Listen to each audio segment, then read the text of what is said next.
Paz do Senhor, irmãos. Vamos estar de pé. Fazemos mais uma oração. Agradecer ao nosso Deus por mais uma vez estarmos aqui para juntos aprender da sua palavra. Pai amado, queremos agradecer ao Senhor nessa hora pela tua bondade, misericórdia infinita que tem derramado sobre nós, Pai, a tua presença, a tua doce mão está sobre nós.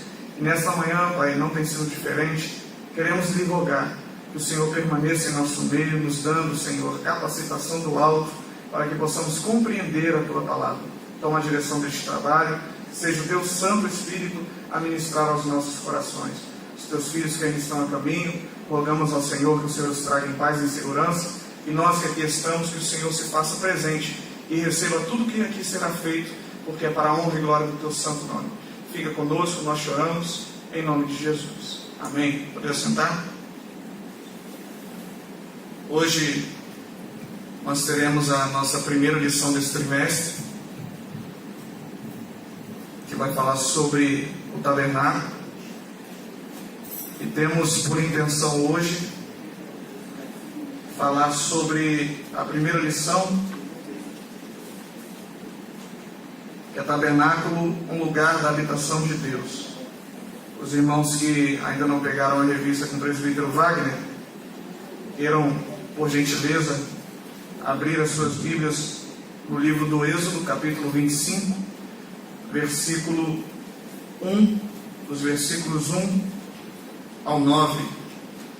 Os que têm a revista, está na leitura bíblica em classe. Êxodo capítulo 25, versículos 1 ao 9.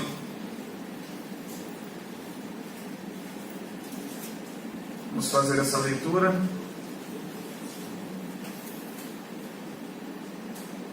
Está escrita assim a palavra do Senhor.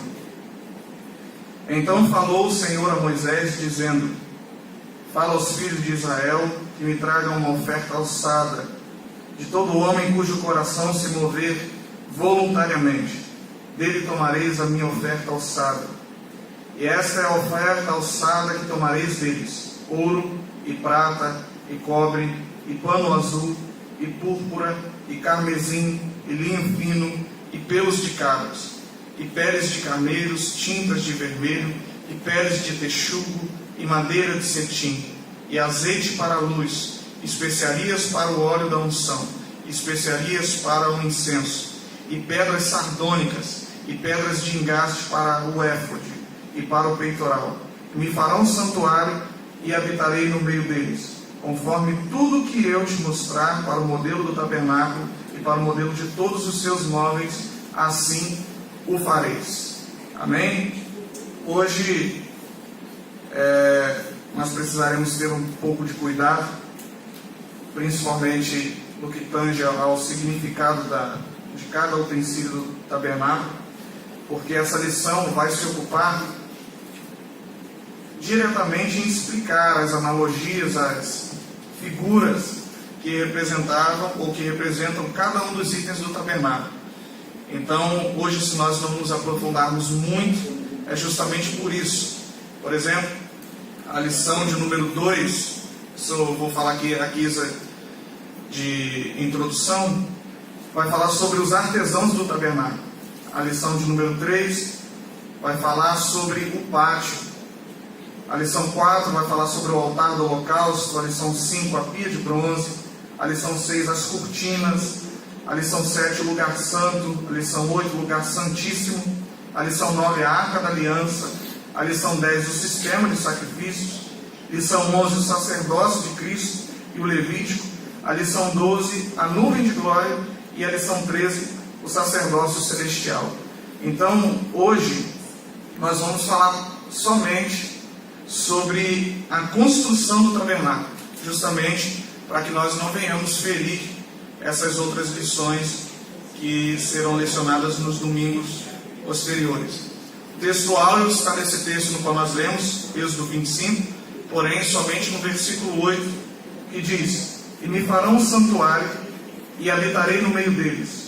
A verdade prática nos ensina: o tabernáculo de Moisés foi o protótipo da Igreja de Cristo, na qual hoje Deus habita e manifesta a sua glória. Então, partindo desse princípio, nós estaremos falando sobre essa grande construção que, com todo esmero, foi feita no meio do deserto. E, para tanto, eu quero pedir aos irmãos que, caso tenham algum questionamento a fazer sobre isso, sobre as tipologias, sintam-se à vontade para perguntar, mas não saiam daqui com dúvidas. Então vamos lá. A nossa introdução é notório para nós, e é um fato, que Deus ele não habita em locais feitos por mãos de homens. O próprio escritor de Atos, que foi Lucas, lá no capítulo 27, ou melhor dizendo 17, ele diz que Deus não habita em tendas, nem templos feitos por mão de homens. Logo, traz um pensamento para nós. Se Deus ele não habita em tendas, nem em templos feitos por mão de homens, por que Deus mandou construir um tabernáculo, já que ele não habita ali? É uma incógnita que nós precisamos da luz do Espírito Santo para poder nos ensinar.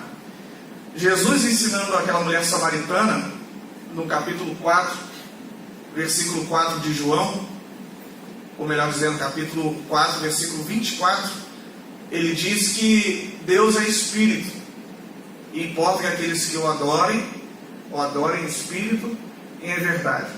O Espírito nada mais é do que um ser imaterial, ou seja, é alguém que nós não conseguimos apalpar, não conseguimos ver com os olhos físicos. E por ser dessa maneira, ele não necessita propriamente dito de um lugar físico para estar. Ele é imaterial. Ele pode estar aqui, como também pode estar em outro lugar, que é o caso do nosso Deus. Dentro desse aspecto, para que nós compreendamos a linguagem da Bíblia, como por exemplo, você lê o livro do Apocalipse e você vê João fazendo uma ilustração, vamos colocar assim, de que ele via uma besta que emergia do mar. Ou seja, uma besta, um animal que saía do mar de encontro às cidades para enganá-las. Aí quando você para analisar isso, você pensa assim, quer dizer que vai ter um bicho saindo da água para poder enganar as cidades? Não, isso ali é uma linguagem figurada, uma linguagem alegórica. A Bíblia utiliza-se de 3 tipos de interpretação. A linguagem alegórica, que trata justamente dessa questão do Apocalipse, o livro de Ezequiel, Daniel também, e alguns outros. A linguagem literal, que é aquilo que a Bíblia quer dizer, o que o escritor quis dizer, e a linguagem anagógica. Essa linguagem anagógica, ela comunica-se através de códigos. A linguagem alegórica é uma analogia. A linguagem anagógica, ela tipifica alguma verdade espiritual através de códigos. E é justamente o que acontece nesse texto de Êxodo 25, na verdade, em tudo que trata da construção do tabernáculo. Ali usa-se essas 2 linguagens. A linguagem literal, porque de fato houve a construção do tabernáculo, e a linguagem alegórica, porque tudo que tem a ver com o tabernáculo aponta para Cristo, aponta para a sua igreja. Tem um texto que eu gostaria que os irmãos lessem, e nós partiremos também desse princípio, está em Hebreus capítulo 9, versículo 4. Enquanto os irmãos procuram, eu vou falando aqui, depois o irmão que achar, ou a irmã que achar, pode ler. O tabernáculo ele tinha 3 partes, vamos colocar assim. A parte externa, que é chamada de átrio ou o pátio. A primeira parte interna, que é chamada de lugar santo, e a segunda parte interna, que é chamada de lugar santíssimo ou santo dos santos. E nesse texto de Hebreus capítulo 9, versículo 4, vai revelar justamente que tinha um lugar santíssimo. Quem achar pode ler, por gentileza.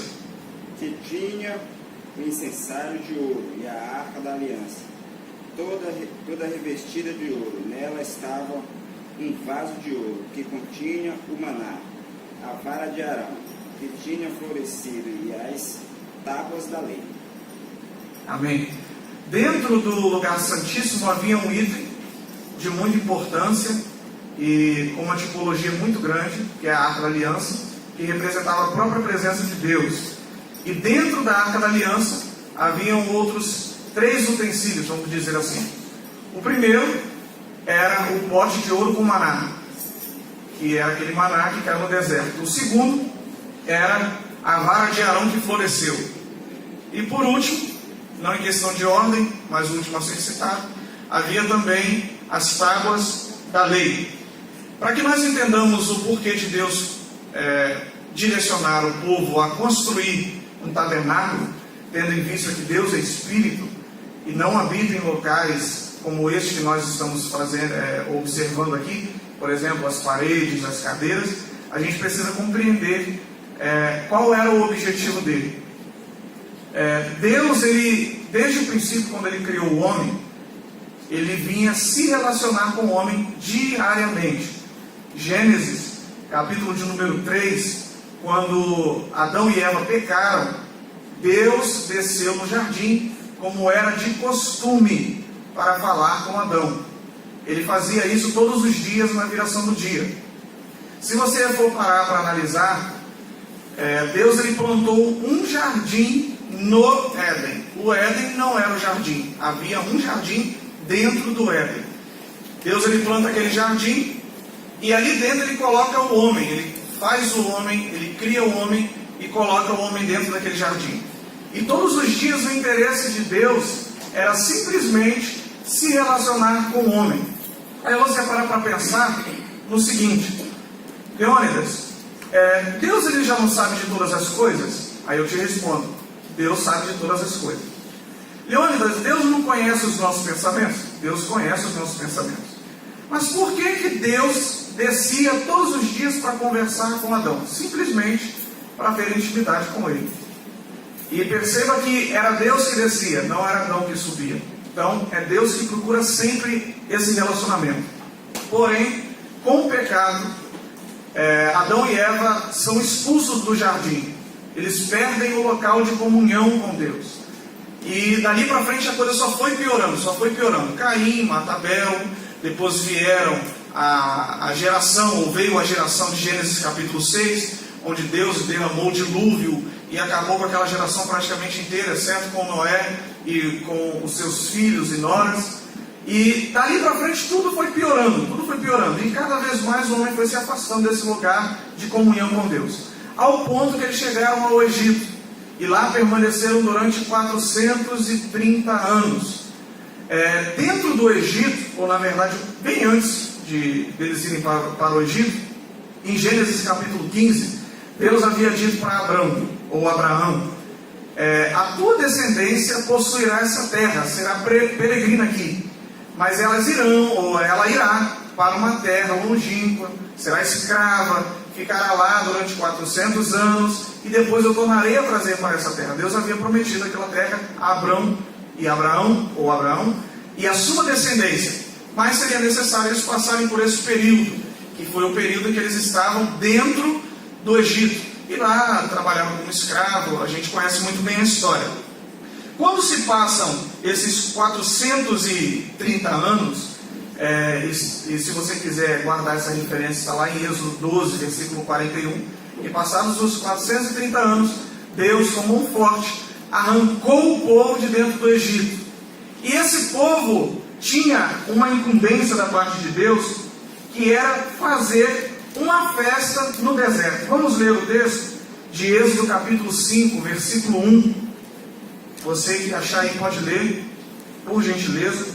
Êxodo capítulo 5, versículo de número 1. É Moisés falando a Faraó.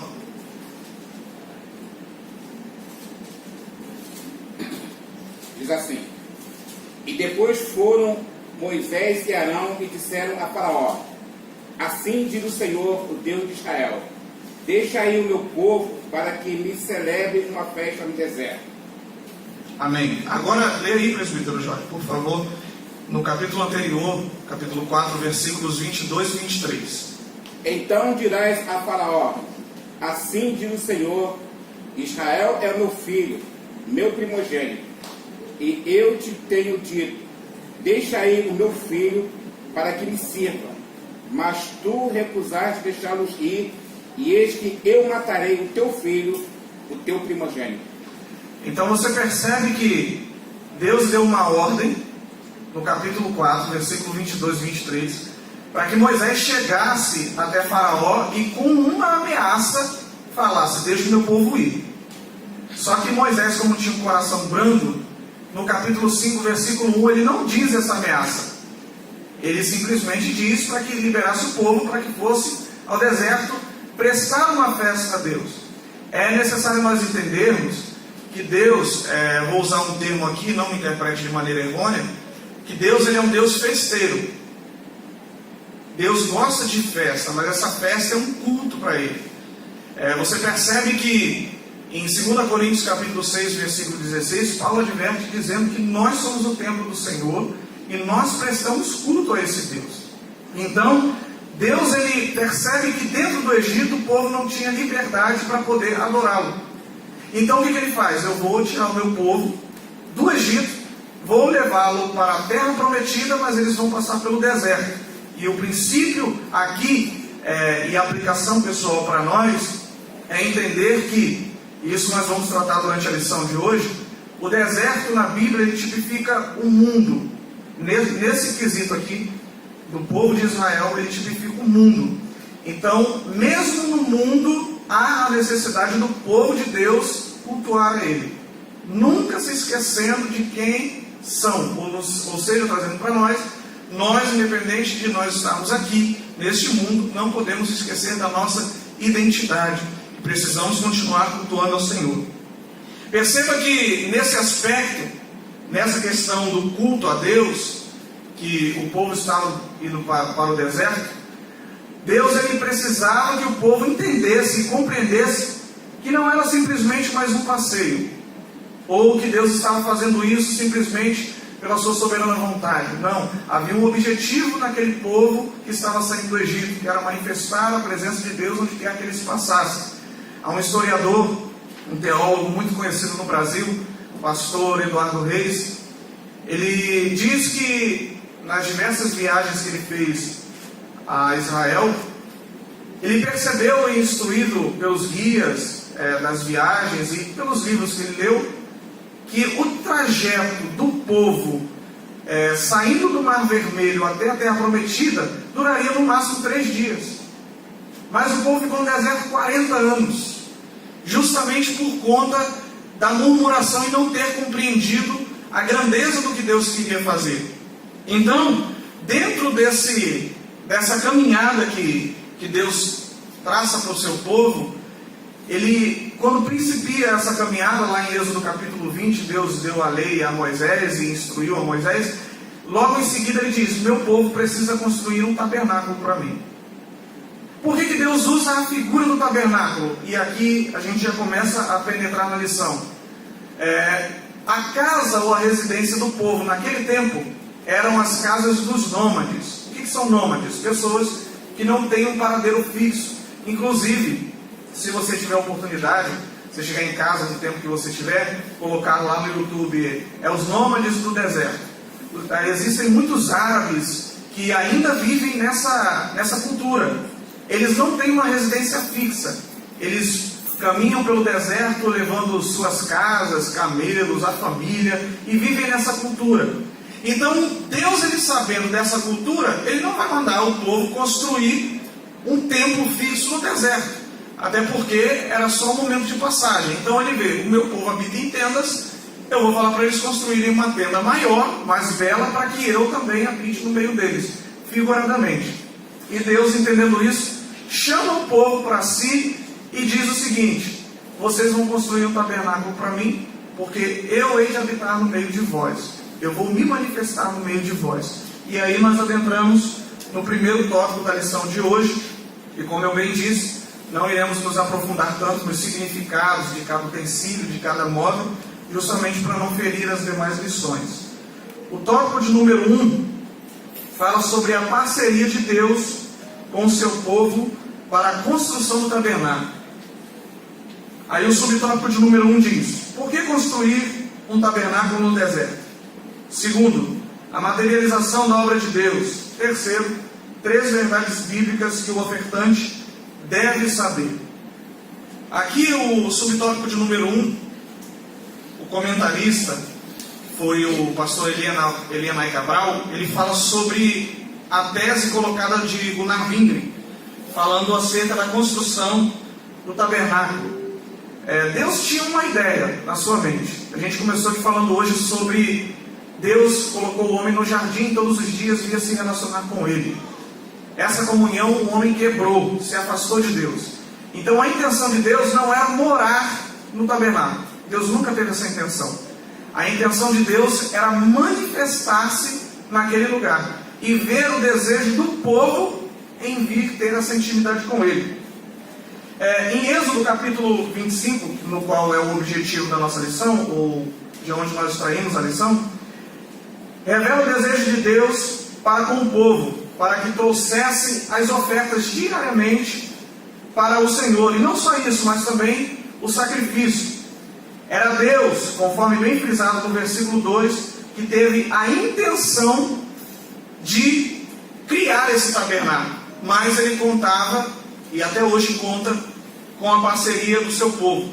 Perceba uma coisa bem interessante, se você ler a história, e nós vamos citar aqui também, que Deus ele abençoou o seu povo na saída do Egito, para que quando eles chegassem no local onde Deus havia de passar com eles, eles também abençoassem a obra de Deus. Então aqui nós tiramos uma lição muito valiosa. Não tem nada que nós damos a Deus que Deus já não tenha nos dado antes. Então o pastor Daniel, nós estávamos ali na congregação da Vila São Luís, e ele disse assim, que um dia ele estava orando a Deus, e conversando com Deus, ele mesmo se questionou, será que se Deus devolvesse tudo que eu dei para Ele, eu conseguiria viver bem? Com certeza não. Porque se você parar para analisar, nós entregamos o dízimo, nós devolvemos o dízimo. O dízimo não vai abençoar a sua vida, deixa eu deixar isso claro. Tem gente que pede para Deus abençoar quando entrega o dízimo. Não, Deus vai te abençoar na oferta. O dízimo é obrigação sua devolver. Não pertence a você, não pertence a mim, pertence a Deus. A oferta sim, ela vai fazer multiplicar o seu celeiro, vai fazer abundar a sua vida, vai fazer a sua colheita ser muito maior daquilo que você esperava. Mas o dízimo é obrigação devolver ao Senhor. Então Deus, Ele deixa 90% para a gente, 90% para a gente, e requer que a gente devolva a Ele 10%. Aí você pergunta, eu sei que você já ouviu, precisa de dinheiro? Não precisa de dinheiro. Deus é dono do ouro e da prata, dos tesouros escondidos. Mas a obra dele precisa. Então hoje, para quem não gosta de falar de oferta de dízimo, hoje a oferta só vai falar disso. Então vamos lá, tópico de número 1. Subtópico de número 1. Por que construir um tabernáculo no deserto? Precisamos entender uma coisa clara. A revelação de Deus é progressiva.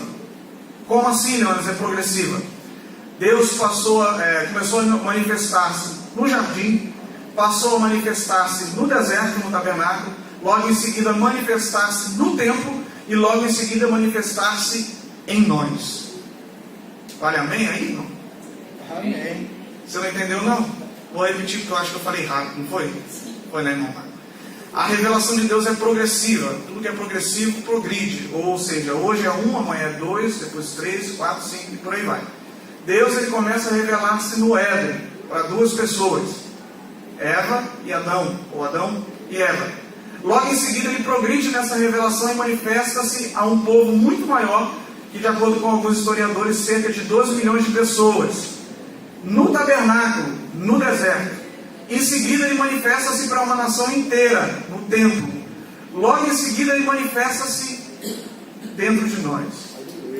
Ou seja, se você parar para analisar, Deus ele começa manifestando-se externamente e depois ele passa a manifestar-se internamente. Existem algumas pessoas que dizem que queria viver no tempo de Moisés para conversar com Deus face a face. De fato seria uma experiência muito bela, muito grande e muito forte.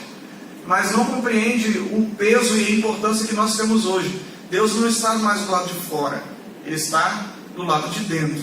Por isso que a revelação de Deus é progressiva. Então Deus, quando Ele direciona o povo para construir esse tabernáculo no deserto, eu coloquei aqui alguns objetivos. Primeiro, serviria de local da habitação de Deus com o seu povo. Mais uma vez, é importante frisar que isso era somente passageiro e Deus não habitaria ali fisicamente. Se você puder anotar essa referência, eu vou pedir para alguém ler Números capítulo 2, versículo 2, você puder, anote depois para você meditar em casa. Quem achar pode ler. A habitação de Deus, o tabernáculo, era no meio do seu povo. Quem achou aí pode ler. Números capítulo de número 2, versículo de número 2.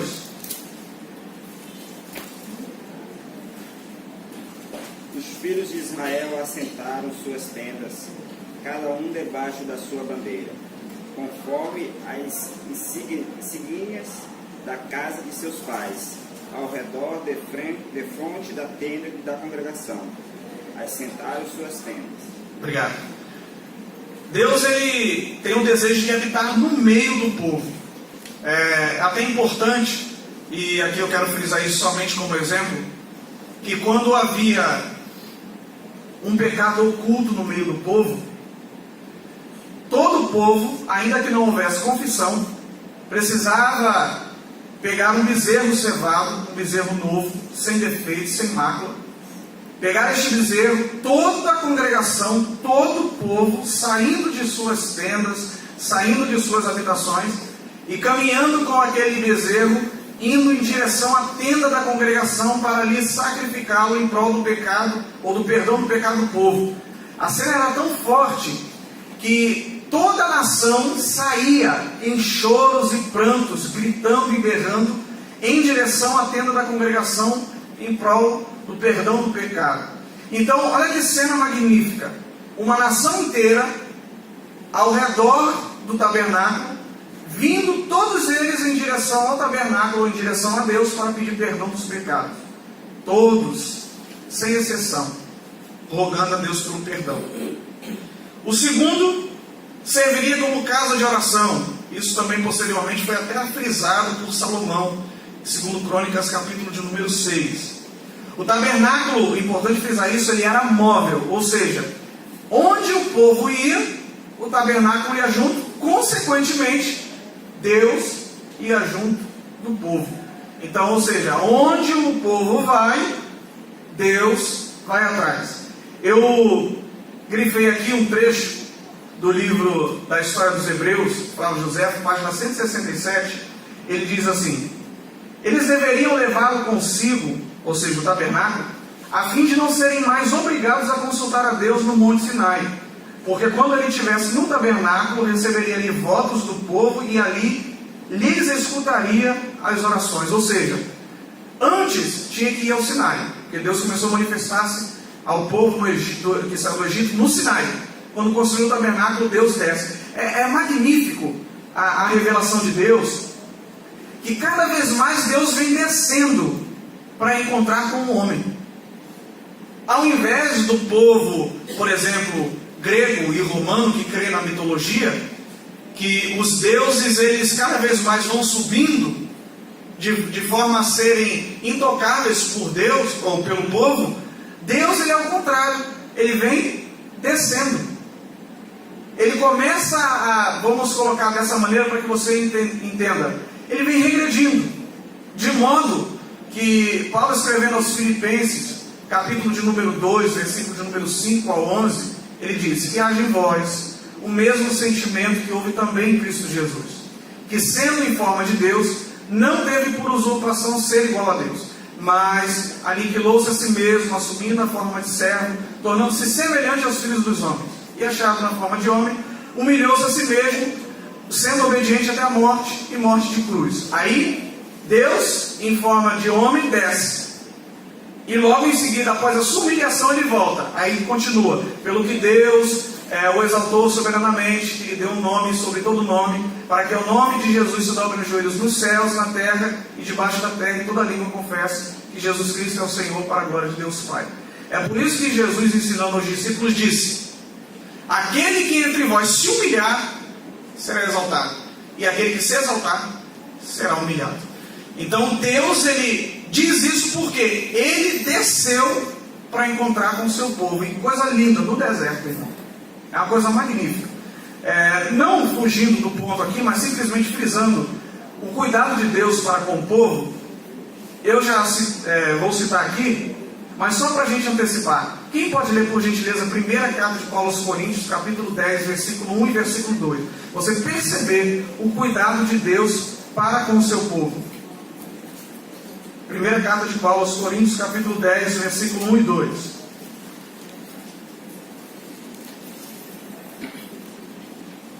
Ora, irmãos, não quero que ignoreis que os nossos pais estiveram todos debaixo da nuvem, e todos passaram pelo mar, e todos foram batizados em Moisés, na nuvem e no mar. Amém. Na continuação desse texto, se você ler, Paulo diz que eles beberam de uma bebida espiritual e comeram do maná caído do céu. A bebida espiritual era jorrada de uma água, ou de uma rocha, e ele diz, essa rocha era Cristo.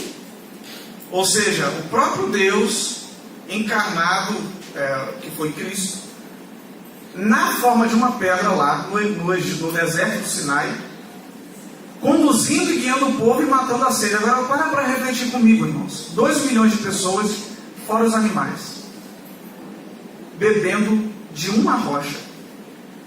É cuidado de Deus ou não é? O povo caminhava no deserto e Deus cuidando dele, como diz o profeta Isaías, capítulo 43, versículo 2. Quando passares pelas águas, estarei contigo, e quando pelos rios, eles não te submergirão. Quando passares pelo fogo, não te queimarás, nem chama arderá em ti. Então, independente, a primeira aplicação desse subtópico de número 1 é: onde o povo de Deus estiver, se foi ordenado por Deus, Deus ali estará. Amém, irmãos? Amém. Segundo, a materialização da obra de Deus. Deus arrancou o povo com a mão forte, conforme citado anteriormente, que nós já falamos, com muitas riquezas. E essas riquezas teriam um proveito lá na frente, não só para que o povo usufruísse dela quando chegasse em Canaã, mas também para investir na obra de Deus. Êxodo capítulo 35, do 20 ao 29, foi tanta a oferta que o povo levou para Moisés para construir, que no capítulo seguinte, no versículo de 1 ao 6, Moisés teve que falar para o povo parar de trazer oferta. O povo estava tão tocado em ofertar ao Senhor com ouro, com prata, com bronze, com pano azul, com tinta vermelha, com pele de texugo, com pele de cabras, que eles ficaram tão alegres em entender que Deus, o todo soberano, habitaria no meio deles, que eles não quiseram parar de trazer oferta. Era muita riqueza. Mas aí, mais uma vez, eu repito e reitero isso. Deus, Ele só requer de nós aquilo que Ele já nos deu. Se você observar a história, está dentro da Bíblia, Deus disse para o povo: cada um vá na casa do seu vizinho e da sua vizinha e pegue ouro, pegue prata, pegue bronze, e saiam e vão embora. Então Deus deu ao povo para que o povo ofertasse a Ele. Não foi tudo que Deus pediu. Cada um ofertou um pouco. Mais uma vez, cito Flávio José, que diz: se os homens demonstraram liberdade nessa circunstância, as mulheres não fizeram menos, pois forneceram tudo para as vestes dos sacerdotes e para os ornamentos necessários à celebração dos louvores a Deus com pompa e magnificência. Mais uma vez, o livro História dos Hebreus, página 167. Normalmente, inclusive nos dias de hoje, a gente tem uma certa resistência quando fala-se de dinheiro na igreja. A mídia, permita-me usar esse termo, a mídia podre, criou um paradigma na cabeça das pessoas, principalmente no Brasil, e muitos líderes têm dado margem para isso, de que quem oferta na igreja, quem dá dízimo na igreja, está sustentando o pastor. A Bíblia diz justamente isso: a gente tem que sustentar o pastor. Só que tem muitos líderes que estão indo para um caminho diferente. Eles esbanjam a riqueza e deixam de pregar a palavra. Como assim? Existem algumas denominações, vamos colocar assim, que eles forçam o cristão a ofertar até mesmo que não pode. Certa feita eu estava pregando numa igreja e o pastor daquela igreja disse assim: irmãos, nós necessitamos comprar algo para a igreja, não vou citar aqui o que era, e precisamos da sua ajuda, porque é para uso de vocês. Se você não tem dinheiro em casa, mas tem aquele empréstimo liberado no banco, pega o empréstimo.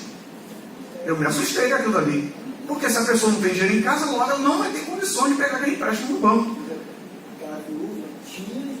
Tinha as moedinhas. Não pegou emprestado com ninguém. Isso aí. Então assim, não é você forçar. Deus disse claramente: você vai recolher, Moisés, a oferta do povo cujo coração se mover voluntariamente. Não é obrigatório. Eu não posso forçar você a dar.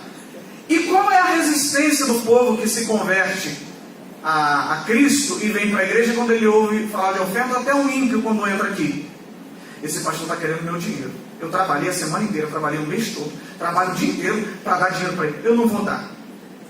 Só que assim, quando o homem de fato tem a conversão, nada dele é retido para Deus. Porque Deus, ele não se importa com a quantia que você vai dar. Ele se importa com como o seu coração se moveu. Perceba que Caim e Abel ofertaram. Você lembra disso? Gênesis capítulo 4. Mas Deus atentou para Abel e para a sua oferta. Para o homem primeiro, depois para o material. Deus, ele não se importa com a grandeza, o valor da oferta que você vai dar. Se como Jesus fez com a viúva, ele parou e chamou os discípulos e disse assim: quem vocês acham que estão ofertando mais? Aí vinham os fariseus. Aí veio a viuvinha com 2 moedas, que Lucas faz questão de frisar que era tudo que ela tinha para o seu sustento, e depositou no gasofilaço. Aí Jesus diz: quem ofertou mais? Eles ou ela? Digo, ele nem esperou a resposta, porque ele sabia que os discípulos iam falar que foram eles, porque eles estavam olhando para o valor. Digo-vos que foi ela, porque eles deram do que sobrou, porque eles estavam com sobra. Ela deu tudo o que possuía. Uma coisa que me encanta nesse trecho da construção do tabernáculo, e um dos motivos de o povo ter se animado para ofertar, não era só o fato de Deus estar ali. Eles saberiam que Deus estava ali. Era saber que aquilo que eles estavam investindo, eles veriam. Porque a gente tem um pouco desse negócio da carne em nós, que a gente quer ver onde o nosso dinheiro está indo. Então Deus falou: vai construir um tabernáculo. Opa, é para o tabernáculo. Então eu vou ver o tabernáculo. Eu vou saber que o dinheiro está ali investido. Então eles se moveram rapidamente. Por quê? Eu vou ver alguma coisa. O povo ainda tinha um resquício pagão dentro de si. Por quê? No Egito não era o Deus invisível. No Egito adorava a deusa vaca, adorava os faraós. Inclusive ontem eu estava assistindo uma matéria sobre isso, sobre como que lá no Egito flui ainda até hoje a adoração. Alguns animais são tidos como sagrados, inclusive esse que eu citei, a vaca. Era tida como sagrada lá. E na Índia tem diversos outros animais que são tidos como sagrados. Por quê? O homem gosta de materializar as coisas. Por que hoje a igreja cristã, e aqui vai um conselho para os irmãos que hoje me ouvem aqui, por que a igreja cristã não necessita de materializar nada? Porque entendeu que Deus é espírito. Nós não adoramos a objetos. Nós não adoramos a coisas palpáveis. Fico muito triste quando vejo uma igreja tentando judaizar o cristianismo, colocando de volta a Arca da Aliança, colocando de volta o candelabro, colocando de volta... Irmãos, isso é judaizar a igreja. De fato, se você comprar com a intenção de enfeite um candelabro para sua casa, não tem problema nenhum. Desde que esse não seja o motivo da adoração, para o povo ver e dizer: nós somos como o povo judeu. Não, essa aliança foi terminada, foi encerrada na cruz do Calvário. Hoje nós adoramos a Deus em espírito e em verdade. Imagina só você dentro do seu quarto tendo que orar com a Arca da Aliança na tua frente. Não, porque Deus vai aparecer aqui, a nuvem vai aparecer aqui. Nós usamos como força de expressão por muitas vezes numa pregação, falando da Shekinah de Deus, a fumaça branca. E é tão importante, tão interessante isso, que Flávio José felicita, que quando houve a inauguração do templo, essa Shekinah foi tão grandiosa que não inundou só o templo, inundou a parte de fora, e o povo não conseguia ver um ao outro a um palmo de distância, de modo que a única maneira que eles conseguiam ter uma visibilidade é quando eles se lançavam de cara no chão. Ou seja, a Shekinah naquele tempo acontecia do lado externo, hoje a Shekinah acontece do lado interno. Paulo fez isso em 2 Coríntios capítulo 3, principalmente no versículo 18, quando ele diz que a glória no rosto de Moisés era desvanecente, por isso que ele teve que usar o véu. Hoje a nossa glória é diferente, ela é oposta. Nós começamos com uma glória pequenininha, e com o passar do tempo aquela glória vai crescendo, e vai transformando-nos de glória em glória. Então, é diferente. Nós não podemos judaizar a igreja. Nós estudamos isso, e como bem frisado na lição, Romanos capítulo 15, versículo 4, Paulo diz: porque tudo quanto dantes foi escrito, para o nosso ensino foi escrito. E como bem frisado também no início da lição, o tabernáculo é uma analogia, aponta diretamente para o Cristo e para a sua igreja. 3 verdades bíblicas que o ofertante deve saber. Primeiro, a oferta foi um plano de Deus para o sustento da sua obra. É claro e evidente que quem começou ofertando foi o próprio Deus. Primeiro com a oferta do seu Filho, em prol do resgate da humanidade. Apocalipse capítulo 13, versículo 8. O cordeiro que foi morto desde a fundação do mundo. Foi Deus que ofertou primeiro. Ele tem o direito de exigir isso do seu povo, porque ele faz. Eu acho bonito dentro dessa parte aqui, que Jesus ele ensina os discípulos e o povo, dizendo: vocês estão vendo os fariseus? Estão vendo os escribas? Eles gostam de sentar-se na cadeira de Moisés. Eles gostam dos primeiros lugares nas sinagogas. Eles gostam das saudações nas praças. Eles gostam de aparecer. E eles ensinam. Vocês ouçam o que eles ensinam, mas não pratiquem o que eles praticam. Porque eles ensinam a palavra, mas não a praticam. Deus ele cobra de nós porque ele ensina e ele foi o primeiro a praticar. Então, se ele pede uma oferta para sustento da sua obra, é porque ele ofertou primeiro. É uma verdade, irmãos. Como eu já destaquei aqui, o templo, Deus não vai fazer chover ouro, dólares caindo aqui. Seria bom. Mas ele toca no coração do seu povo para que voluntariamente oferte para que a obra vá adiante. Olha que coisa linda, irmãos. Hoje, domingo, nós estamos aqui reunidos. Lá fora está um tempo abafadíssimo. Você está com ar-condicionado, irmão. Cadeira acolchoada. Você senta aí e a cadeira vai afundando um pouquinho, dependendo do seu peso. Fica bem confortável. Não estou falando nada dos gordinhos, não. Mas é algo... Francisco não afunda nada. Mas é algo confortável. E quem sustenta isso tudo? É você. Aí você parte do outro princípio. Quem sustenta você? Deus. Então Deus me sustenta para que eu sustente a obra dele. É simples. Pare para analisar algo bem simples. Enquanto nós estamos aqui hoje, agora, tem irmãos nossos na China que estão evangelizando e não tem uma igreja. Tem irmãos nossos lá na África que estão lá evangelizando e as suas igrejas são feitas de troncos de árvores e plástico. Isso eu estou falando porque eu tenho no meu Facebook um amigo que está lá na África fazendo missões e a igreja é assim: troncos de árvore com plástico cobrindo. Não tem microfone, não tem guitarra, não tem instrumentos no geral, não tem. É só a voz, o fervor no coração e o povo aceitando Jesus. E hoje você tem isso aqui. Então é motivo de dar glória a Deus. Segundo, a oferta é um ato voluntário.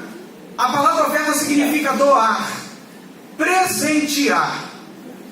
Se você oferta alguém, logo você está presenteando.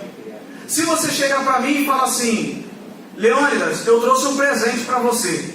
Aí você vem, vamos supor que você está me dando essa harpa aqui de presente. Leônidas, eu te presenteio, eu te oferto essa harpa na sua vida.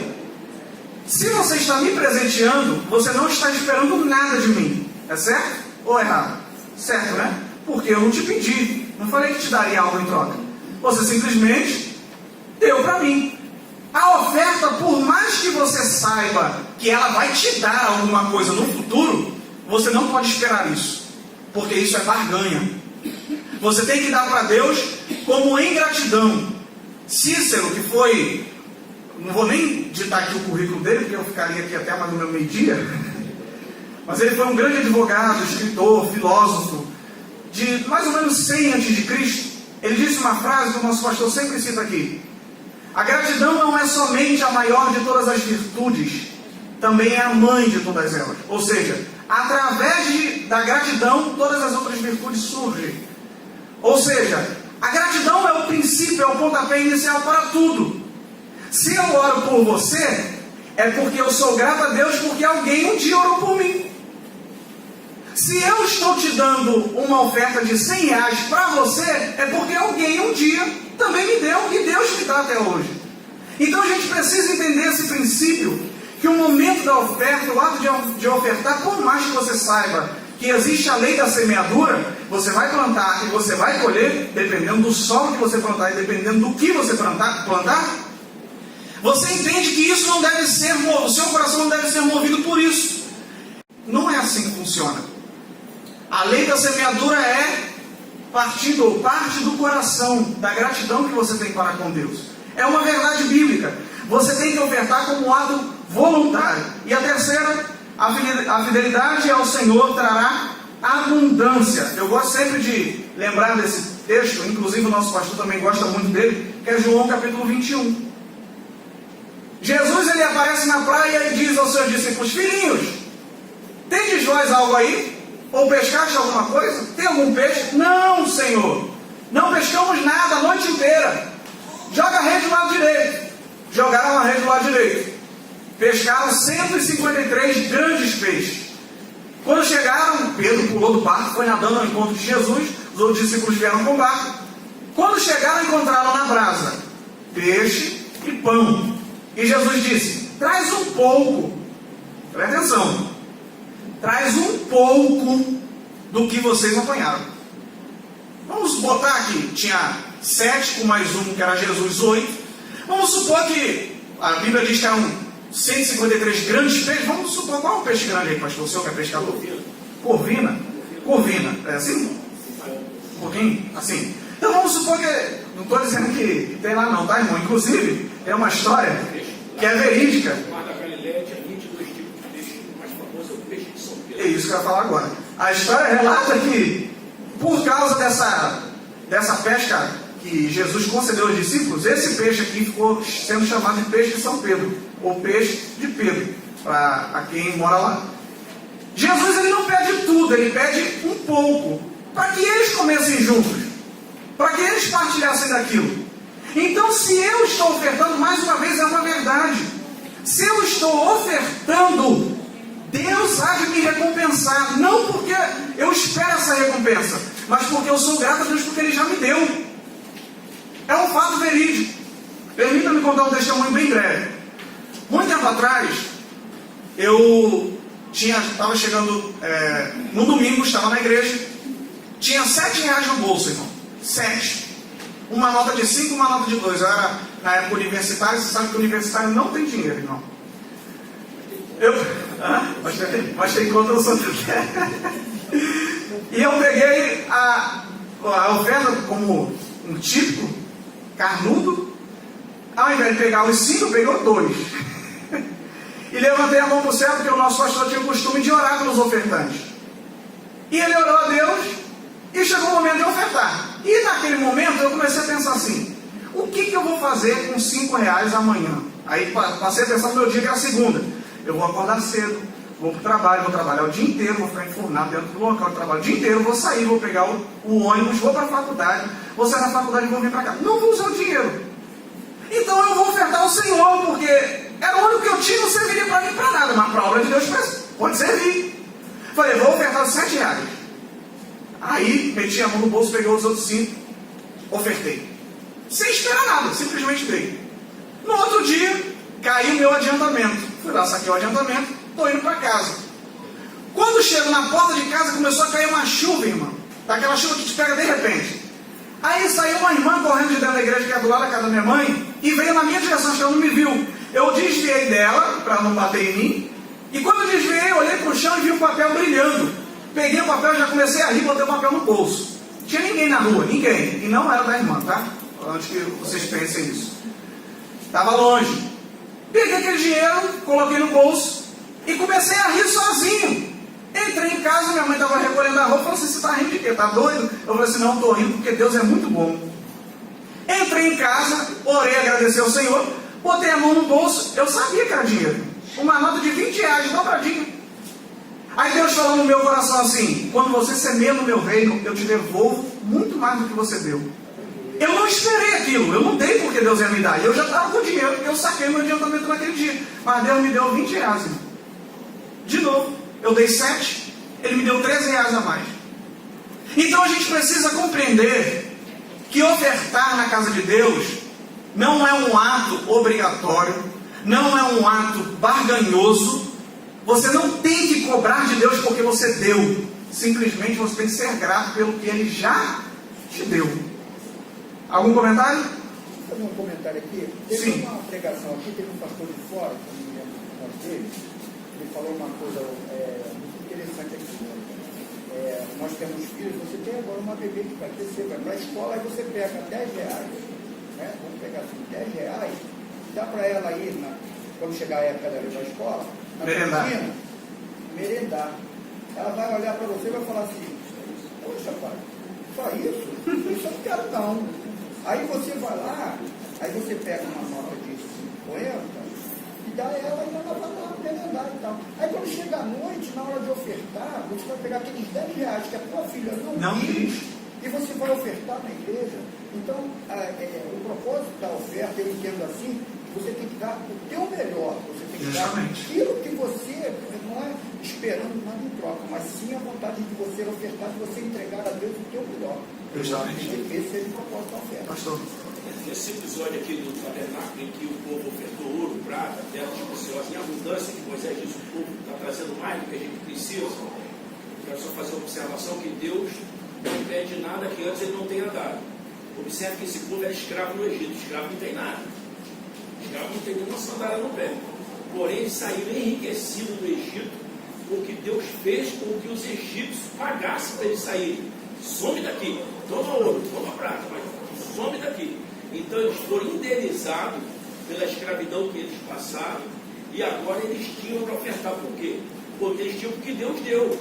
Quando Jesus pede o peixe, primeiro ele deu o peixe, depois ele pede. Então, se o crente tiver essa convicção, eu irei ofertar o que antes Deus me deu, que Paulo diz isso aos Coríntios, capítulo 9, você leu o capítulo 10, no 9 diz, ele dá semente para o que semeia. Então, primeiro Deus dá, depois ele espera que você semeie. Justamente. Só que o avarento, a questão é essa. Existe avarento no meio do povo de Deus? Existe. Existem pessoas que, se o marido é dizimista, a mulher não dá o dízimo porque o marido já deu. Mas aquele dinheiro ele deu para ela, é dela, não é mais dele.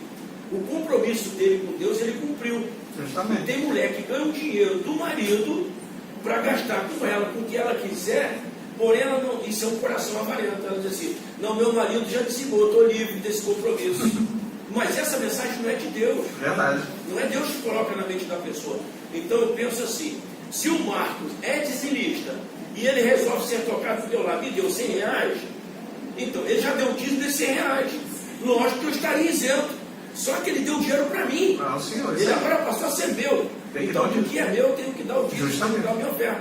Então, do que o Marco me deu, mesma coisa marido e mulher. Se o marido deu para a mulher, então ela, por sua vez, para ser fiel ao Senhor, também tem que ofertar. Isso aí. Mas ela acha, mas isso aí foi o inimigo que plantou essa semente avarenta, e para o coração avarento, professor, não há nada que Deus faça que seja suficiente.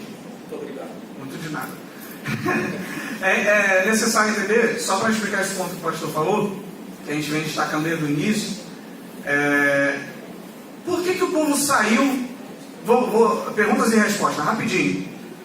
Por que o povo saiu do Egito com riqueza? Primeiro, Deus mandou. Isso é fato, na Bíblia. A gente citou aqui. Por que o povo saiu do Egito com riqueza? E quando você pensa na resposta, ele vai me responder, eu vou beber água aqui.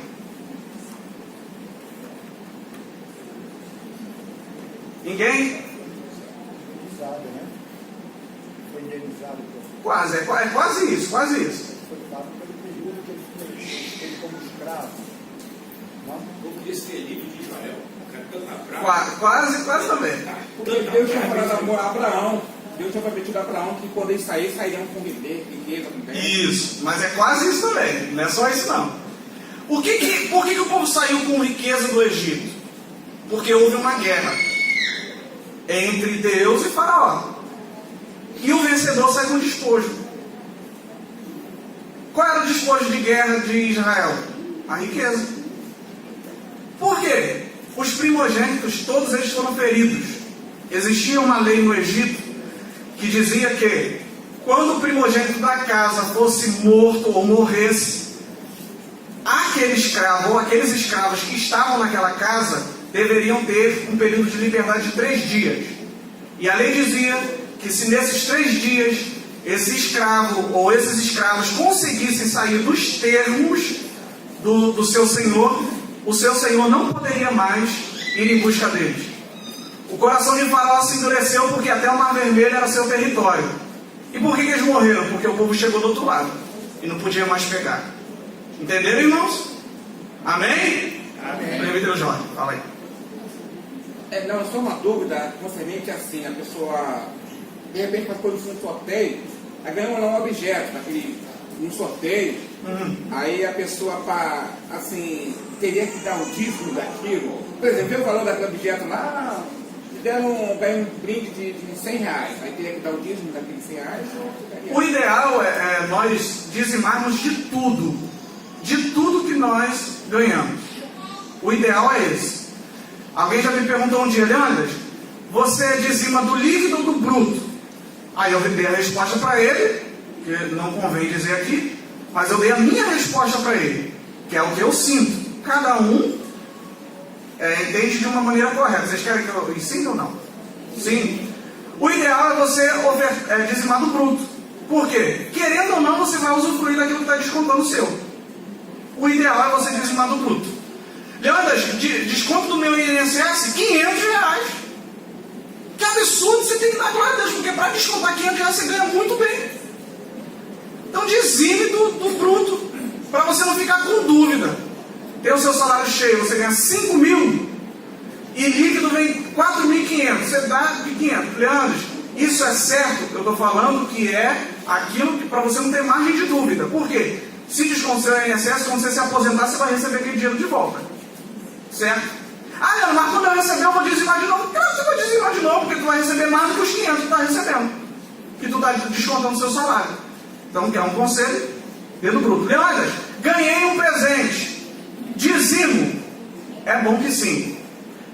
Lá no interior, é engraçado, que o pessoal muito pobrezinho, como que é dizimado? Não tinha dinheiro. A moeda de troca era alimento. A galinha botou 30 ovos. Lá não tem esses carros que passam assim não, irmão. Lá a galinha botou 30 ovos. Vou pegar 10% desses ovos e vou dar para a igreja. E dava. E tem irmão que ainda dá, porque não tem condições. Colhi a plantação de tomate, que é para mim, para o meu consumo, e vou trocar por algumas outras coisas. Pego 10% daquela plantação de tomate e dou para a igreja. A igreja faz o que quiser, vende, não importa, mas 10% vai. Por quê? Não é o que dá, é como dá. Então eu ganhei uma televisão de 50 mil reais. Eu não vou ficar com uma televisão de 50 mil reais. Não vou mesmo. Primeiro que nem vai caber na minha casa. Vou vender a televisão e vou dizimar. Vou dar a parte do Senhor. Porque não é porque alguém está me obrigando. É o que eu sinto no meu coração. Então, respondendo a pergunta do presbítero Jorge, ganhei. O bom é que você dizime sim. Tá? Vamos pular para o tópico de número 2. O tabernáculo foi um projeto de Deus. Foi uma observação muito bonita do pastor Elianai Cabral, que ele disse aqui na lição, no subtópico de número 1. Mesmo Moisés tendo uma mente brilhante, ele não teria capacidade nenhuma de projetar aquilo tudo ali. A gente falava aqui, pastor, que Deus ele não ignora o momento que nós vivemos. Por que ele mandou o povo construir um tabernáculo móvel? Porque o povo morava com tenda. Então a tenda era móvel, estavam caminhando. Por que Deus mandou construir um templo? Porque o povo já tinha residência fixa. E hoje, por que a igreja não é mais isso aqui? Porque nós somos o templo de Deus. Então, onde nós vamos, Deus está conosco. Então, aqui, nesse ponto, Deus foi o grande arquiteto do tabernáculo. O versículo de número 8 está escrito assim, que inclusive é o textuário da lição: e me farão um santuário e habitarei no meio deles. Entenda que o tabernáculo era provisório. Deixa mais uma vez eu frisar isso aqui, porque isso é importante, para que você não se apegue a objetos. Eu preciso destacar isso. Deus, ele descia numa nuvem para falar com o sumo sacerdote uma vez no ano dentro do lugar santíssimo. Aquilo tudo que estava ali tipificava Jesus. Mas o povo entendia que ali era a casa de Deus. Prefiguradamente, de fato era, porque Deus disse que habitaria ali, mas habitaria não morando. Ele manifestaria a sua presença. Para que nós não corramos o risco de nos apegar a coisas materiais, a gente necessita entender o que Jesus disse. Eu já frisei aqui, João 4, versículo 24. Deus é Espírito. Deus não habita num material.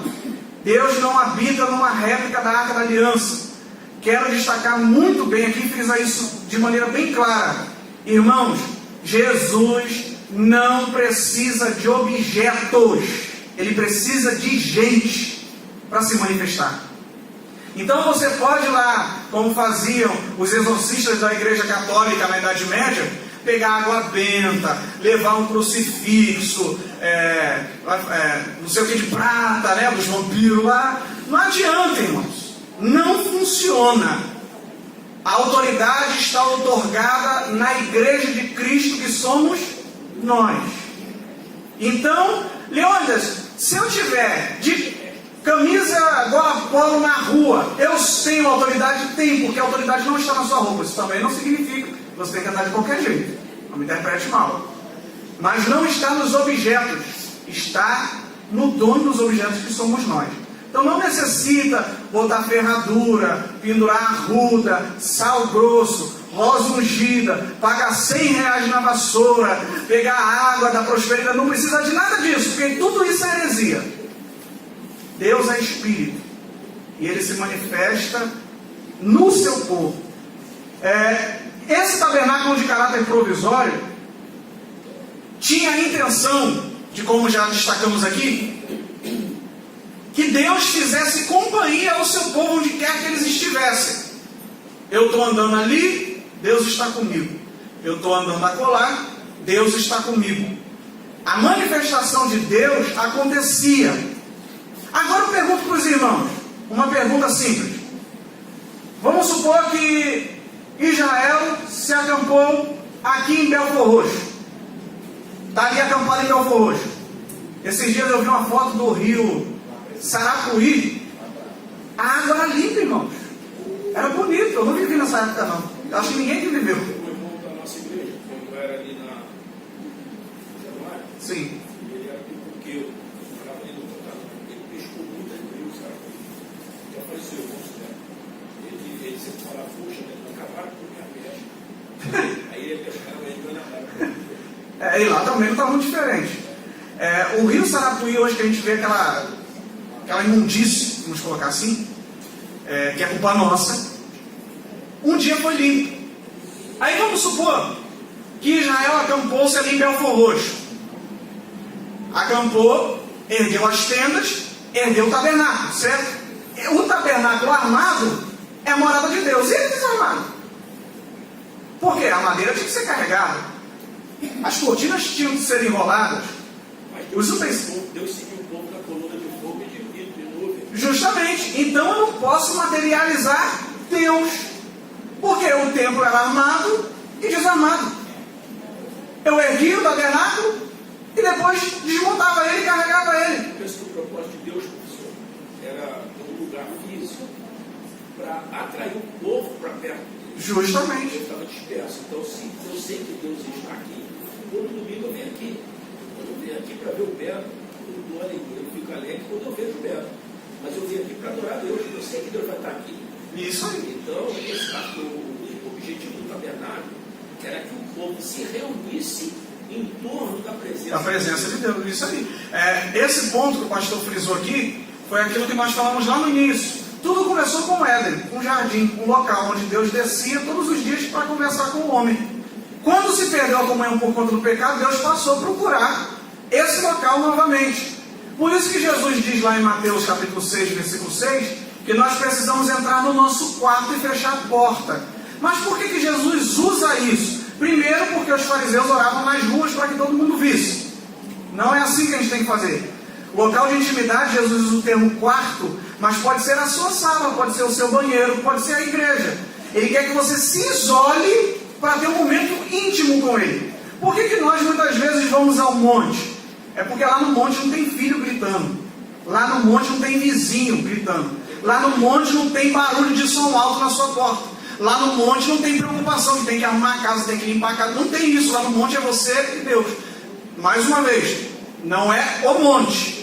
É o lugar que você faz da intimidade com Deus.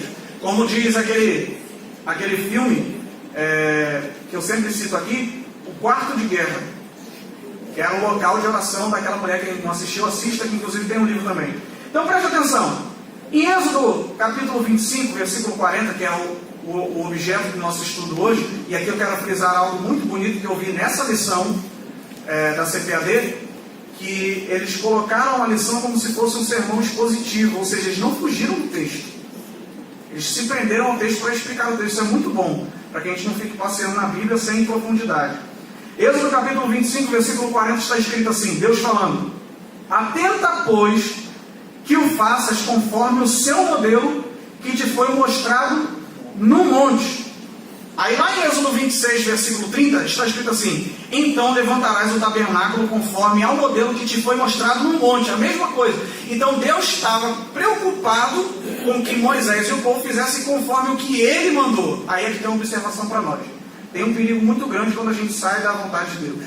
Começa a fazer a minha vontade, não a de Deus. Deus, ele preza pela obediência. Em 1 Samuel capítulo 15, Saul foi ordenado por Deus a matar o rei de Amaleque. O que ele fez? Quem lembra aqui o que ele fez? Pode ser. Protegeu quem? O rei de Amaleque. E mais o quê? Mais o quê? Também sacrificou os animais que achava legal. Guardou as ofertinhas para o Senhor. Samuel estava demorando ele. Aí o que Samuel, quando chegou, falou o quê? Que mugido é esse aí? É que eu guardei as vacas para ofertar ao Senhor. Aí Samuel ficou revoltado, falou assim: tem mais prazer no Senhor em sacrifício e holocausto do que se obedeça a sua palavra? Deus não está preocupado, irmão, com a sua oferta se você está em desobediência. O ofertante vem primeiro do que a oferta. Por isso que Jesus disse: se você vem ofertar e lembra que o teu irmão tem algo contra ti, você vai lá e pede perdão. E depois volta e oferece a tua oferta. Porque Deus não vai olhar para a oferta primeiro, Ele vai olhar para você. Segundo, o tabernáculo foi um projeto de Deus. Deus, aqui nós já citamos diversas vezes que foi Ele que direcionou o projeto. Eu acho lindo. Outra coisa muito importante: Deus, Ele pede para construir o tabernáculo com madeira de acácia. Por que Deus manda isso? Primeiro, porque prefigura a humanidade, porque era uma madeira cheia de nós, difícil de se trabalhar. E segundo, porque era uma madeira resistente ao deserto. Ela brotava no deserto e resistia ao calor e o frio do deserto. Só que eu acho lindo que, se você ler a construção do tabernáculo, as diretrizes que Deus deu, Deus disse: e farás para cada um desses itens, para as colunas, bases de prata. Você quer saber o porquê? Quer, irmãos? Amém. Diz amém aí. Amém. Por que a base de prata? A prata na Bíblia prefigura redenção. O deserto, a madeira de acácia, o homem. Era Deus dizendo: vocês estão passando no deserto, no mundo, mas a minha redenção precisa ser a base de vocês. A minha salvação. Vocês só estão de passagem. Vocês não podem se apegar no mundo. Amém, irmãos? Amém. Não dorme não. Então vamos lá. Dentro desse aspecto que o projeto era de Deus, a gente tem que tirar uma verdade daqui. A obra não é minha. Eu não posso fazer na obra de Deus o que eu quero. eu tenho que fazer o que Deus quer. Lembro-me agora, há uns anos atrás, década de 90 principalmente, hoje é tido isso como loucura. É tido como loucura. Mas um crente não tomava decisões importantes na sua vida sem antes orar. Vou comprar uma casa. É da tua vontade de comprar uma casa, Senhor? Onde que o Senhor quer que eu compre a casa? Como vai ser esse comprar a casa? Senhor, eu quero comprar um carro. É da tua vontade que eu compre um carro? Eu necessito desse carro? Como é o carro? Até isso perguntava. Aí hoje é tido como meninice. Só que as decisões tomadas por esse povo que orava eram assertivas. Dificilmente errava porque Deus falava e mostrava. Hoje o povo de Deus está errando muito. Por quê? Quer fazer a sua vontade e não a vontade de Deus. Dentro da obra de Deus isso é um perigo. É um perigo. Eu sempre friso isso aqui no seminário, e eu sempre cito o seminário aqui, porque aqui também é um seminário. A culpa de ter diversos líderes liberais na nossa nação, ensinando um monte de abobrinha para os nossos jovens, para os homens e mulheres que já estão com a idade um pouco mais avançada, é culpa dos seminários. Porque esses líderes saem dos seminários. Então eu sempre costumo dizer aqui, qualquer decisão que você for tomar, ore. Apresente ao Senhor se é desejo dele. Porque a obra de Deus não funciona com o que eu acho. Certa feita, há um tempo atrás, um jovem falou aqui na nossa aula o seguinte, a gente estava comentando sobre o divórcio. E ele falou assim, Leônidas, eu não acho que a pessoa deva ficar casada estando sem amar a outra. Eu falei assim, o casamento não é para amar. O amor acontece. Não, mas a pessoa não tem mais aquele desejo, busca em Deus. Não, mas eu acho isso errado. Eu fiquei zangado com ele e falei assim, aqui a gente não tem achismo. Aqui é o que a palavra diz. Jesus disse, não aceito o divórcio, senão por causa de prostituição. E a prostituição envolve também o adultério. Fica a critério da pessoa escolher ou não. E outra, se divorciou não pode casar de novo. Porque se casa de novo, aquele que casou de novo, além de adulterar, faz com que o outro que não está casado também adultere. E se vive no pecado, vai para o inferno, porque João disse em 1 João 3,8, aquele que pratica o pecado é do diabo. Então não existe achismo. Eu acho que se eu fizer aqui um culto de festa junina dentro da igreja com todo mundo fantasiado, é legal. Não faz isso. Porque na obra de Deus não existe achismo. A igreja não se mistura com o mundo. A igreja é santa. É por isso que Deus mandou, bota a base de prata, porque é o que divide o homem do mundo. O salvo do mundo é a redenção, a salvação.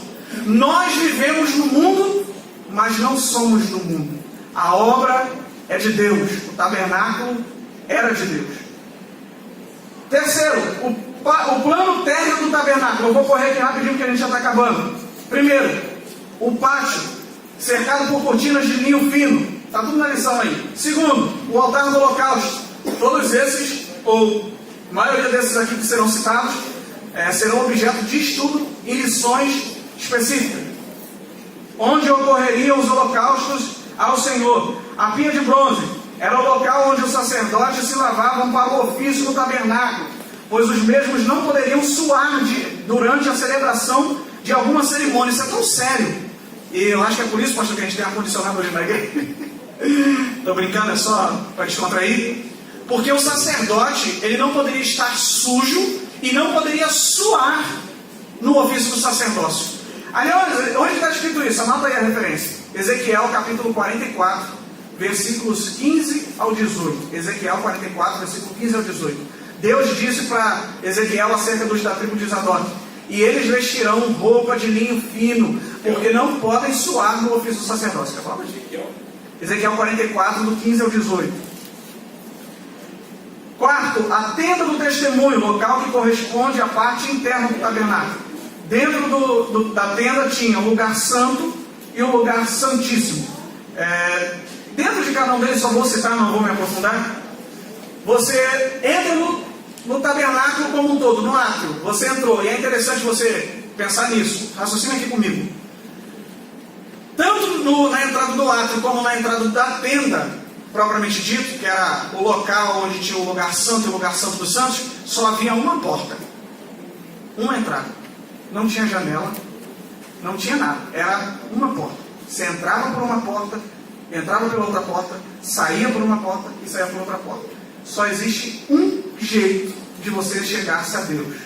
Jesus, ele disse: eu sou a porta. Então, é só por ele. Tudo no tabernáculo. A gente tinha que ter uma aula aqui de mais ou menos umas 10 horas para tentar explicar tudo o que acontece no tabernáculo. Você entrou no átrio, no lugar ou no pátio, que hoje prefigura a parte de fora ali da igreja. O que você encontrava lá? O altar do holocausto e a pia de bronze, logo em seguida. Do lado de fora do arraial, isso está lá em Levítico, capítulo de número 13, capítulo de número 4, havia um outro altar, que era onde sacrificavam os animais por sacrifício, perdão de pecado. O povo, nesse exemplo que eu citei aqui, o povo vinha como se fosse uma espécie de romagem e trazia o animal à tenda ao tabernáculo.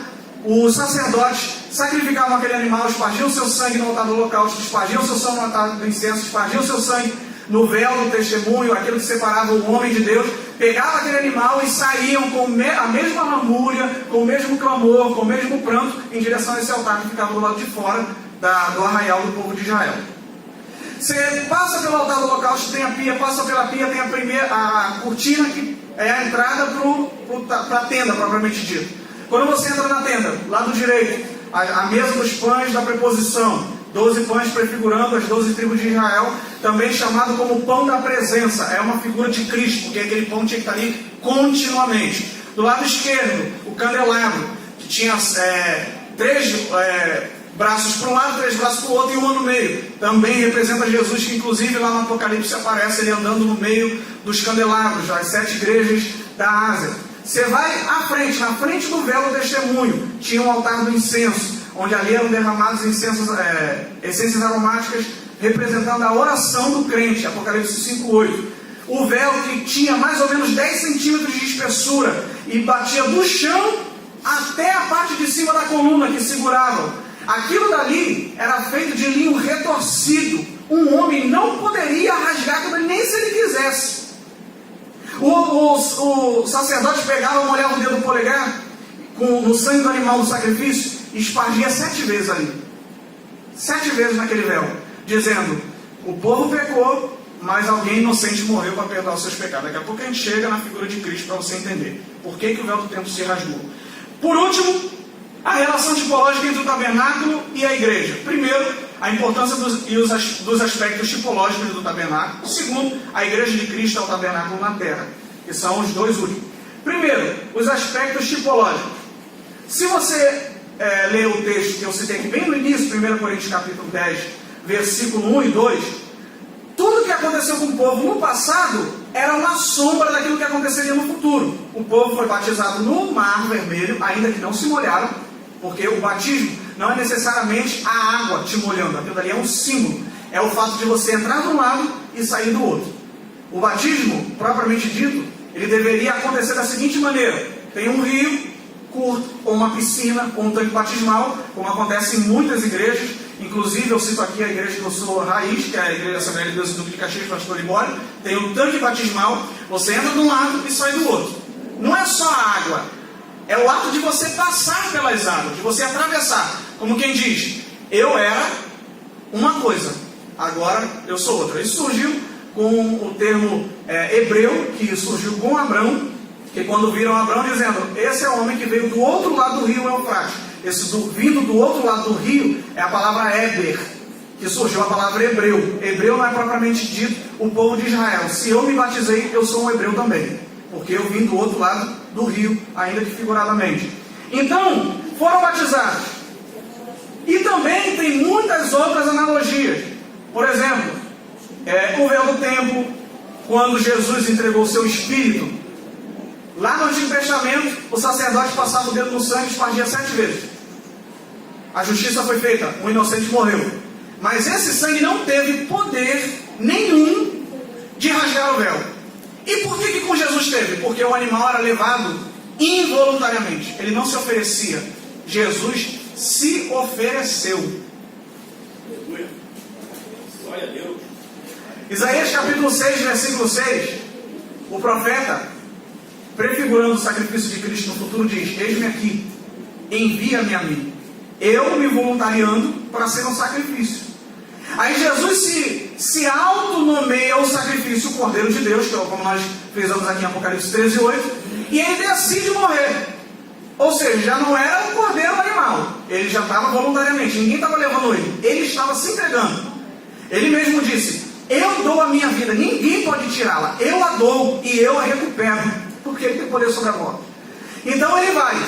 Quando o sacerdote espargia 7 vezes o sangue no véu, era um animal inocente, involuntário, morrendo, e um sacerdote espargindo o sangue.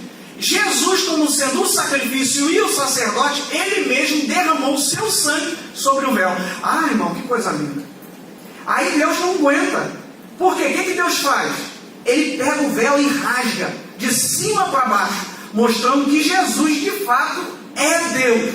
Porque se fosse homem, o véu teria que ser rasgado de baixo para cima. Mas como Jesus é Deus, quando ele morre, entrega o seu espírito, o véu se rasga de cima para baixo, mais uma vez mostrando que quem toma a atitude de resgatar o homem não é um homem, é Deus. Então o véu se rasga de cima a baixo, era o véu dizendo: isso é coisa magnífica, irmão. Eu chego e me emociono com isso. Porque o véu estava cheio de sangue de animal. Mas quando ele prova o sangue do Cordeiro imaculado, voluntário, que é o próprio Deus, irmão, ele não conseguiu ficar inteiro. Ele teve que ser rasgado de cima a baixo. Era Jesus falando: acabou a divisão do homem para com Deus. Acabou a divisão de Deus para com o homem. Agora a presença do meu Pai não fica mais aqui no Santíssimo Lugar. Agora quem me receber como Salvador, a minha presença e a presença do meu Pai habitarão deles. Isso é muito lindo, irmão. Anota essa referência na sua Bíblia aí, ou na sua lição, no seu caderno, sei lá. João capítulo 14, versículo 23. Jesus ele diz assim: se alguém me ama, guardará a minha palavra, e meu Pai o amará, e viremos e faremos nele morada. É por isso que eu disse no início, porque hoje não encanta a igreja você ver Deus do lado de fora. O que encanta a igreja é ter Jesus do lado de dentro. O véu rasgou, irmãos. É por isso que hoje nós glorificamos a Deus. Eu gosto do texto de Paulo aos Coríntios, capítulo 12 da primeira carta. Ele diz assim: ninguém pode dizer que Jesus Cristo é o Senhor senão pelo Espírito Santo. Se hoje nós declaramos Jesus, o Senhor é o meu Senhor, é porque o Espírito Santo habita em nós, ele faz morada em nós. E que coisa gloriosa! Eu não preciso construir um tabernáculo para Deus se manifestar. Eu só preciso estar reunido com outro irmão meu e clamar e invocar o nome de Jesus, porque ele disse: se eu tiver 2 ou 3 reunidos no meu nome, eu vou estar ali. Eu vou estar no meio deles. Você sempre olhando as estacas desse tabernáculo. Isso aí. O pastor Neil Barreto, ele, conversando com o pastor Jeremias, ele falou assim: o que você queria ser, pastor Neil? Ele disse: um dos 3. Aí o pastor Jeremias, muito brincalhão, disse assim: que 3, rapaz? Você está falando? Ele, aquele que Jesus disse: onde estiver 2 ou 3 reunidos no meu nome, ali eu estarei. O que ele quer dizer é: onde eu estiver, eu quero estar reunido no nome de Jesus.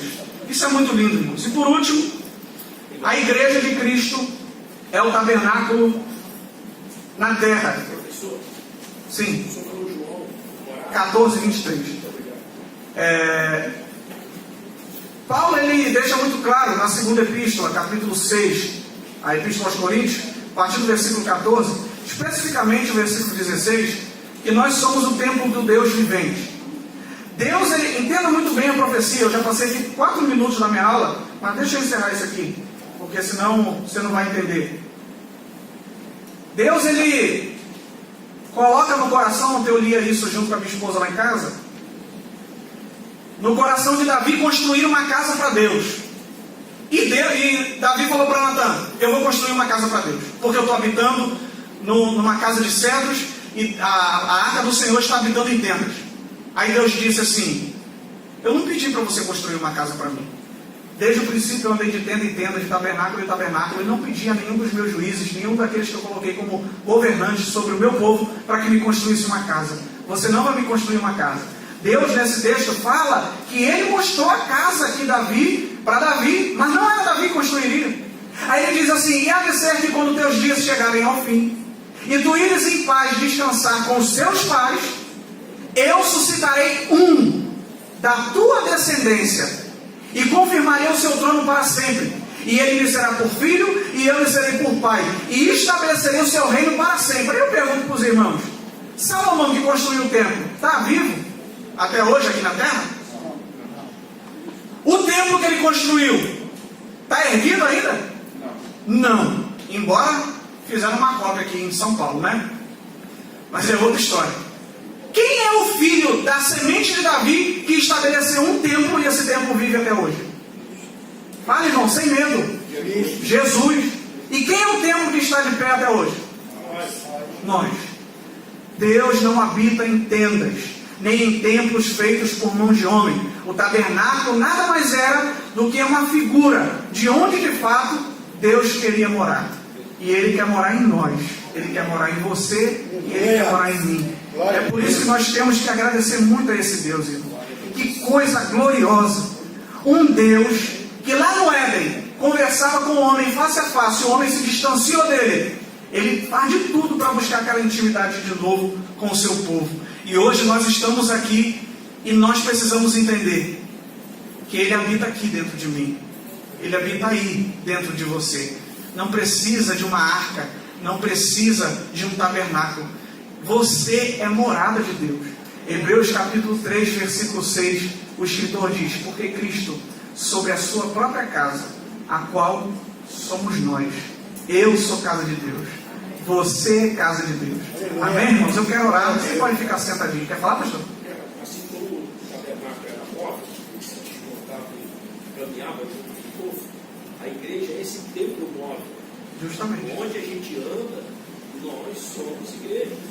Nós somos o tabernáculo. Nós somos essa morada. A casa de Deus. Somos móveis. É por isso que interessa para Deus fazer morada em nós, porque aí não está num lugar só. Ele está onde que a gente está. Aonde nós estiver, onde nós estivermos, tem já pode também. Isso aí. Isso aí. É uma coisa muito bonita. E é por isso que Deus ele fala, só para a gente compreender. A madeira de acácia, que era a coluna do tabernáculo, tinha como base prata, que é a salvação. Era Deus dizendo: vocês são meu povo, mas além de vocês estarem de passagem no deserto do mundo, vocês têm a salvação, ou seja, eu vou trazer vocês para mim. Ou seja, esse tempo que nós estamos passando aqui é só um tempo. Logo mais, essa prata, que é a nossa base, a redenção vinda e advinda pelo nosso Senhor Jesus Cristo, há de se manifestar. Ou seja, nós já somos salvos, estamos sendo salvos e seremos salvos. Nós já somos salvos em Cristo Jesus, estamos nos santificando para a salvação e seremos salvos no dia do arrebatamento. Ou seja, essa prata há de manifestar-se. Ou seja, assim como o tabernáculo cessou no deserto, nós cessaremos nessa terra, seremos arrancados daqui para morar junto com Jesus no céu. Aleluia. Amém? Vamos orar, feche seus olhos. Pai, nós queremos agradecer ao Senhor pela tua bondade, pela tua misericórdia, em mais uma vez nos instruir, porque somos limitados. E se não for, Senhor, o Teu Espírito Santo, trazendo a luz da Tua palavra ao nosso entendimento, não conheceríamos as profundidades, as profundezas da Tua palavra. Muito obrigado, Pai, pelo Teu povo. Muito obrigado pelo Teu Santo Espírito que nos instrui a cada dia. Pedimos ao Senhor, Pai, que esta palavra, este ensino de hoje, venha estar guardado e seja aplicado no nosso coração diariamente. Te louvamos e te agradecemos em nome de Jesus. Amém.